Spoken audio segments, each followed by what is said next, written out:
So you recently, speaking of Q-Flow, you, him, Abel, Prodi, I'm sure I'm missing somebody, but you guys did the Rapzilla event. What is it called? What was it? The 16 bar challenge. The 16 bar challenge, yeah. And that was in Philly, right? Yes. Yep. So you performed in that, and you explain how that went.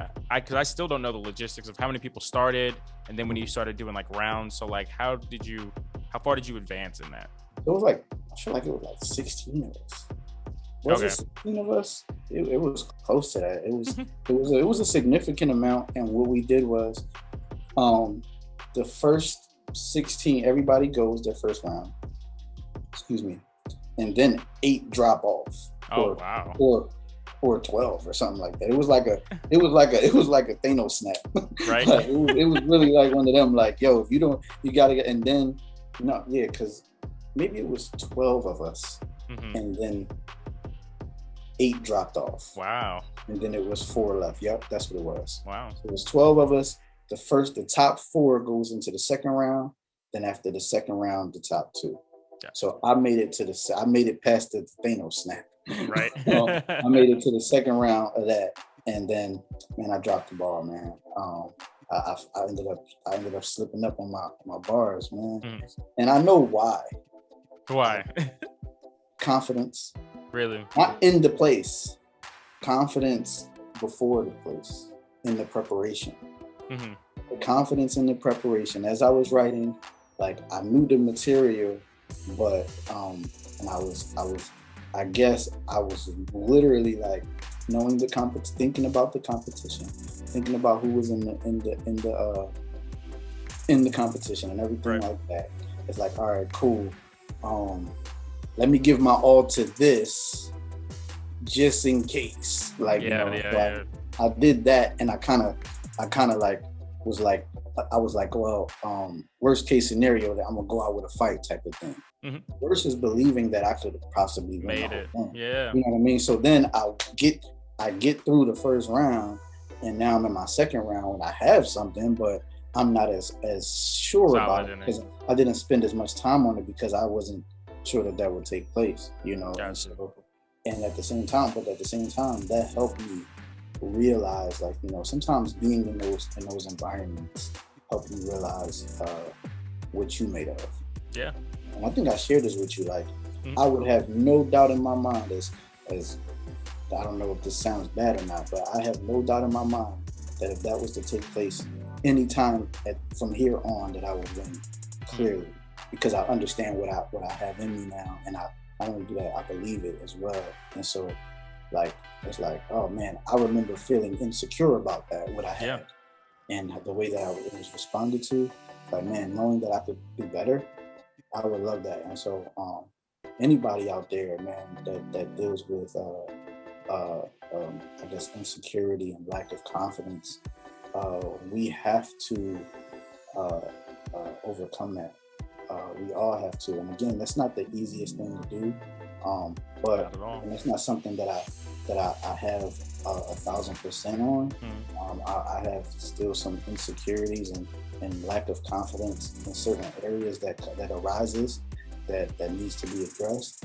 But I just want to implore and encourage anybody that deals with that in whatever area that you can definitely overcome it, and not because of you. Yeah. And that's the cool part about it. Right. Not because of us. And that's what takes away the anxiety. That's what takes away the fear. That's what takes away everything that we're thinking about. Once we get that on the side, get ourselves out the way, then we can see for what it really is, for what God says about us.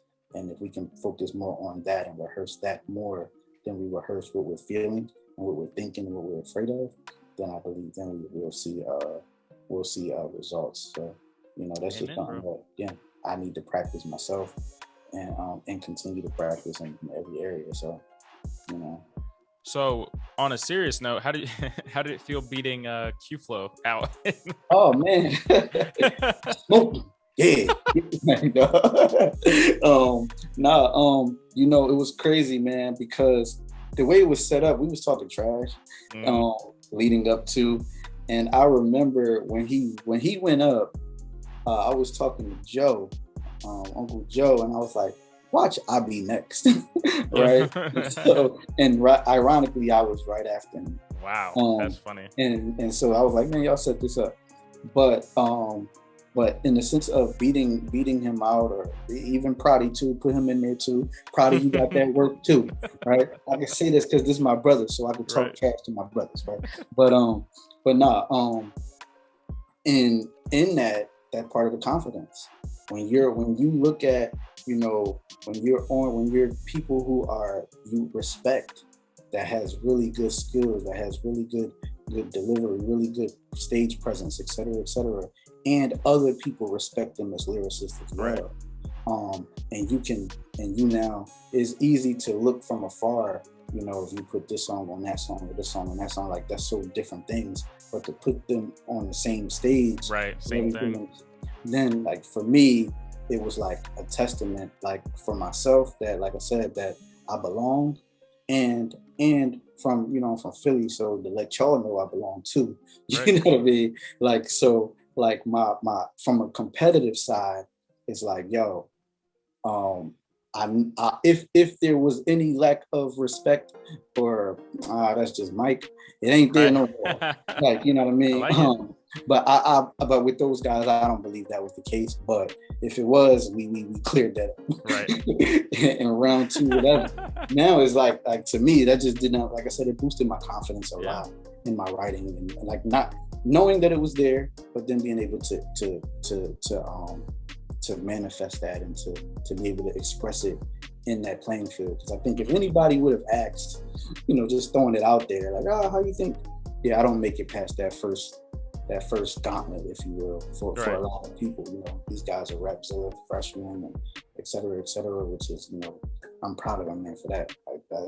Like that's big for the city, so that's what's up. But in comparison to me, little guy over here, it's like, yeah. So now, you know, they know what's up. Not gonna lie. So when I was younger, I would say, like, you know how we all go through this identity crisis type thing when we're younger. That's good. Yeah, kind of. Like you don't want to be like indie friends. Oh, okay. So do wonders like AI anomalies. I know that, right? Saga, who was rap on the same beats. You're definitely more lyrical. So like you're not. I actually knew a guy in Miami that he was going to the same show. And I tweeted like last week that someday I'm gonna have a song with him. I don't know how it's gonna happen, but it's gonna happen.